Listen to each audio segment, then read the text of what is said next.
গভীর জঙ্গলে রানী টুনি নামে একটি টুনি বাস করত। রানীর বর রাজা টোনা পাশের জঙ্গলে কাজ করত, তাই সে সপ্তাহে একদিন করে বাড়ি আসতো। তাই রানী টুনি বাড়িতে একা একা থাকত।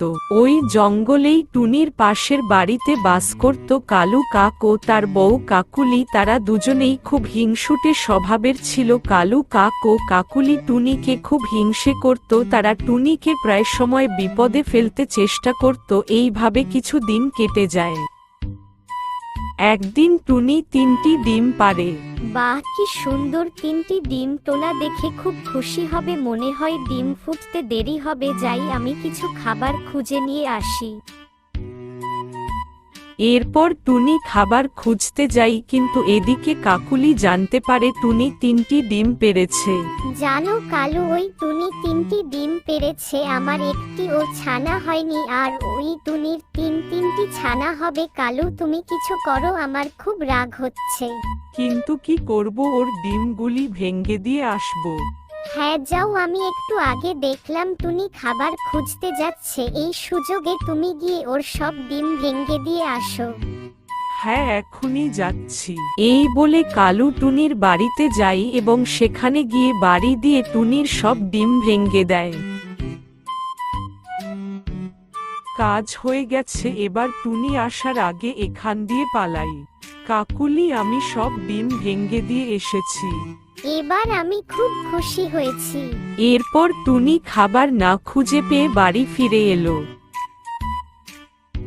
আরে, কে আমার ডিমগুলো এইভাবে ভেঙে দিয়ে গেল? হে ভগবান, এটা কি হলো? আমি এখন কি করব? টুনি খুব কাঁদতে লাগলো। টুনির কান্না শুনে টুনির সামনের বাসার নীলি টুনি টুনির বাড়িতে এলো।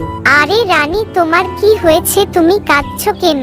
নীলি, দেখো না, আমি খাবার খুঁজতে গিয়েছিলাম, এসে দেখি কেউ যেন আমার ডিমগুলো ভেঙে দিয়ে গেছে। কে যে এমন? আমার মনে হয় এই কাজ কালু কাক করেছে। আমি একটু আগে কালু কাককে তোমার বাড়ি থেকে বেরিয়ে যেতে দেখেছি। আসলে ওরা তোমাকে খুব হিংসে করে, তাই এই কাজ করেছে। রানী টুনি, তুমি এই জঙ্গল ছেড়ে পাশের জঙ্গলে রাজা টোনার কাছে গিয়ে থাকো। হ্যাঁ, আমি এই জঙ্গল ছেড়ে চলে যাব, কিন্তু তার আগে ওদের দুজনকে শাস্তি দিয়ে যাব। নীলি টুনি চলে যাওয়ার পর রানী টুনি চিলের কাছে যায়। চিল তখন নিজের বাসায় বসেছিল। আরে কি ব্যাপার শিকার, আজ নিজে শিকারীর কাছে এসেছে? মরার ইচ্ছা হয়েছে নাকি? আজ তো আমায় খাবার খুঁজতে যেতে হবে না, তোকেই মেরে খাবো। চিল ভাই, তুমি আমায় মেরে খেতেই পারো, কিন্তু তাহলে আমার কাক বন্ধু তোমায় মেরে ফেলবে। সে তোমার থেকে বেশি শক্তিশালী। তুমি যদি আমাকে খেতে চাও, তাহলে তুমি আগে আমার কাক বন্ধুর সঙ্গে লড়াই করো, তারপর আমায় খাবে। ঠিক আছে, আগে আমি লড়াই করব। আমার থেকে শক্তিশালী এই জঙ্গলে আর কেউ নেই, বুঝিয়ে দেব। এরপর টুনি চিলকে কালু কাকের কাছে নিয়ে যায়। কালু ও তার বউ সেই সময় গাছের উপর গল্প করছিল। টুনি তাদের দেখিয়ে দিতেই চিল সঙ্গে সঙ্গে তাদের উপর হামলা করে। কালু ও তার বউ সেখানেই মারা। সেই সুযোগে টুনি সেখান থেকে পালিয়ে যায়। এরপর টুনি পাশের জঙ্গলে রাজা টোনা কাছে তাদের নতুন বাড়িতে চলে যায়। টুনি আবার 3টি ডিম পাড়ে এবং সেই ডিম থেকে 3টি সুন্দর ছানা হয়। তারা সুখে দিন কাটাতে লাগলো।